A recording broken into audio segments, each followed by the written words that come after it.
Bienvenue sur Présence en Soi, le podcast qui vous invite à un voyage intérieur, à la rencontre de votre être profond. Je suis Coralie Savoya, thérapeute psychocorporelle, et chaque semaine, je vous propose un espace d'écoute, de douceur et de transformation. Ensemble, cultivons la présence en soi. Pourquoi aller bien est parfois une fuite? Ça va? Oui, ça va.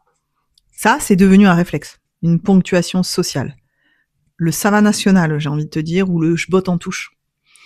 3 syllabes pour signifier ne t'inquiète pas, je tiens encore debout. Mais parfois, aller bien est une forme polie de disparition. Une façon d'éviter le vrai, un masque de normalité pour ne pas déranger. Tu dis ça va alors que ton corps il hurle non, ça va pas. Tu souris alors que ton ventre se tord.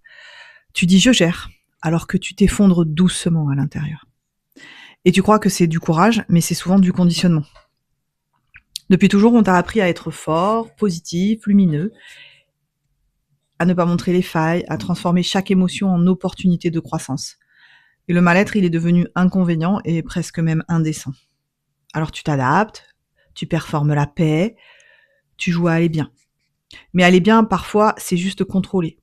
C'est maintenir une façade que ton âme n'habite plus, c'est continuer à fonctionner dans un décor qui ne te ressemble plus, et à force de tenir le masque, tu oublies que le bien-être, le vrai, ça n'a rien à voir avec le contrôle en fait.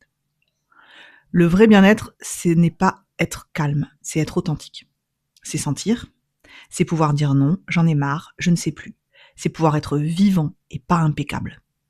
Peut-être que le courage, ce n'est pas d'aller bien, c'est d'oser aller vrai.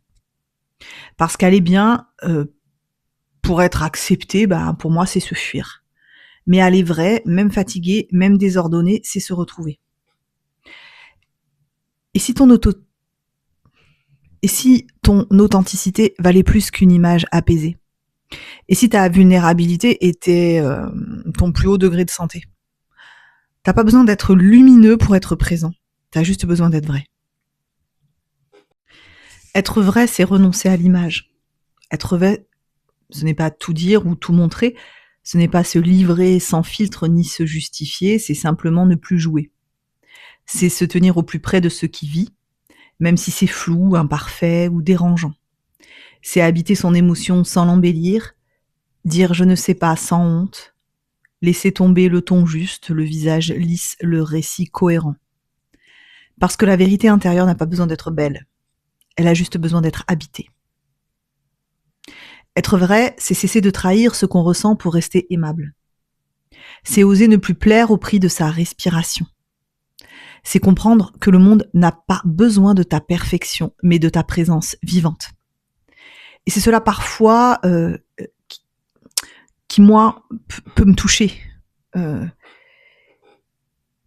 Parce que ça prend la forme du silence, du vide, de l'incertitude, de la fatigue même.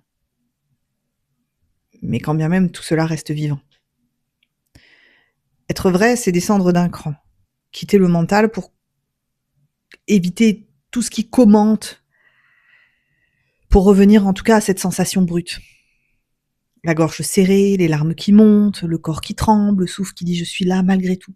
En fait, quand tu t'autorises à être vrai, tu redeviens poreuse à la vie. Tu n'essayes plus de la contrôler, tu la ressens. Et cette authenticité, loin de t'isoler, elle te relie profondément aux autres en fait, parce qu'elle leur donne à eux aussi la permission d'être vrai. Être vrai, c'est le contraire de la performance spirituelle, sachons-le. C'est pas briller, c'est respirer. Ce n'est pas convaincre, c'est vibrer. C'est pas aller bien, c'est être entier. Être vrai, c'est dire voilà ce que je suis maintenant, fatigué, confus, vivant. Et ne pas chercher à être autre chose. Et même ne pas chercher à le justifier ou à le comprendre. C'est ça la paix. Pas une sérénité forcée. C'est la réconciliation avec le chaos intérieur. Alors t'as rien à prouver, t'as plus besoin d'être aligné ou lumineux. T'as juste à être là, dans ce corps, dans ce souffle, dans cette vérité qui parfois tremble. Parce que la vie, elle n'attend pas la perfection pour t'aimer, elle t'aime déjà dans ta sincérité brute. Être vrai, c'est la plus haute forme de spiritualité. C'est être enfin chez soi, sans rôle et sans décor. Alors je vais te proposer un exercice qui s'appelle le vrai état du jour. ce soir, avant de dormir, écris sur un papier 3 phrases simples. La première, ce que je ressens vraiment aujourd'hui. La seconde, ce que j'ai montré aux autres.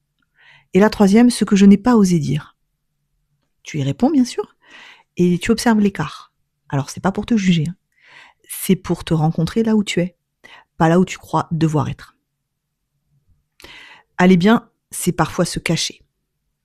Aller vrai, c'est commencer à vivre. Oui, parce que se cacher, c'est survivre. Se montrer, c'est vivre. Alors tu t'es caché longtemps, pas derrière des murs, hein, mais derrière des sourires, derrière des ça va, je gère, tout est sous contrôle.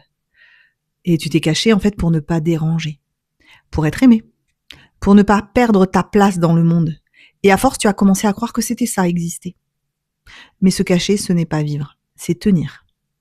C'est maintenir une forme, une posture, une cohérence, pendant que l'âme s'amenuise doucement à l'intérieur. Et oui, se cacher, c'est une stratégie de survie. Une façon ancienne d'éviter le rejet, la honte, la punition. Et ça a fonctionné, hein, bien sûr. Ça t'a protégé. Ouais. Mais ça t'a aussi éloigné de toi. Alors tu ne t'es pas perdu, tu t'es contenu. Tu t'es rapetissé pour ne pas être trop. Tu t'es figé pour ne pas être vu. Et tu as préféré la sécurité à la vérité. C'est ok, il y a aucun jugement là-dessus. Hein. Mais un jour, il y a quelque chose en toi qui n'en peut plus. Alors je sais pas ce que c'est, hein, un battement, une fissure, peut-être un cri doux. Quelque chose qui te dit « je veux me montrer maintenant ». Alors c'est pas pour impressionner, c'est pas égotique, c'est pas pour briller, c'est pour respirer. Et c'est là que la vie commence. Quand tu cesses de te cacher. Tu ne deviens pas meilleur, tu deviens vrai. Tu ne cherches plus à être aimé pour ce que tu montres, mais pour ce que tu es. Même si c'est imparfait, même si c'est maladroit, même si c'est désordonné. Commencer à vivre, ce n'est pas recommencer à faire, c'est recommencer à sentir, à habiter ton corps sans le contraindre, à parler sans te corriger, à pleurer sans te justifier et à rire sans t'excuser. Il n'y a pas de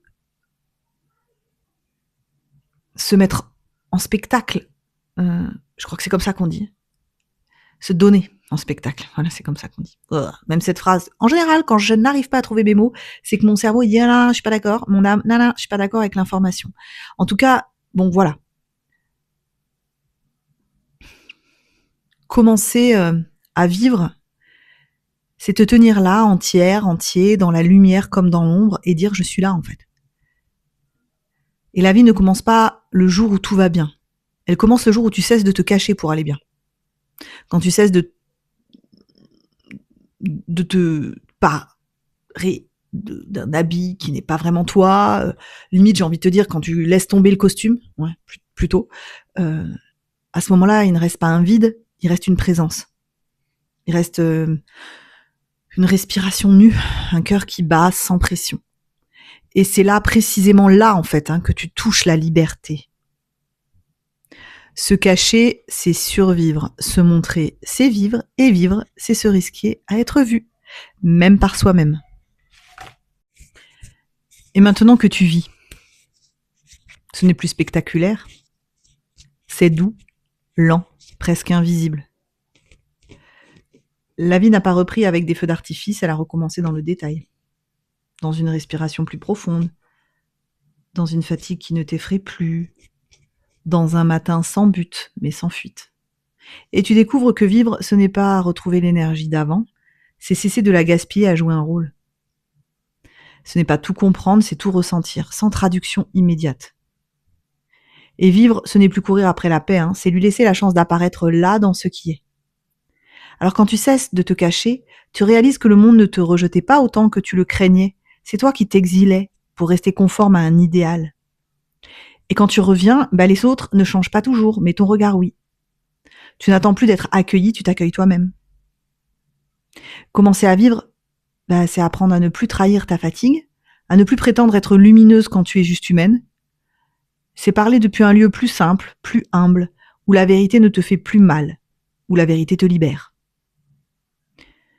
Vivre, c'est sentir la densité de chaque instant, même les plus ordinaires. C'est marcher sans savoir, mais sans fuir. Il Il n'y a plus de rôle à tenir, plus d'image à maintenir, il y a juste la présence nue. Une âme qui enfin ne négocie plus sa place. C'est ça la liberté. Ne plus avoir peur d'être vue et ne plus avoir besoin d'être validée. Et la vie, elle devient simple. Pas facile, simple. Tu respires, tu ressens, tu réponds. Tu n'as plus à plaire. Tu veux seulement être juste. Et c'est là que tout change. Les liens deviennent plus vrais, le silence devient habité et ton corps redevient maison. Tu ne cherches plus à paraître vivant, vivante, tu l'es. Sans décor, sans témoin. Et c'est suffisant. Tu n'as rien à prouver. Plus rien à prouver. Merci. Merci de plus faire semblant d'aller bien. Merci de préférer la vérité à la perfection.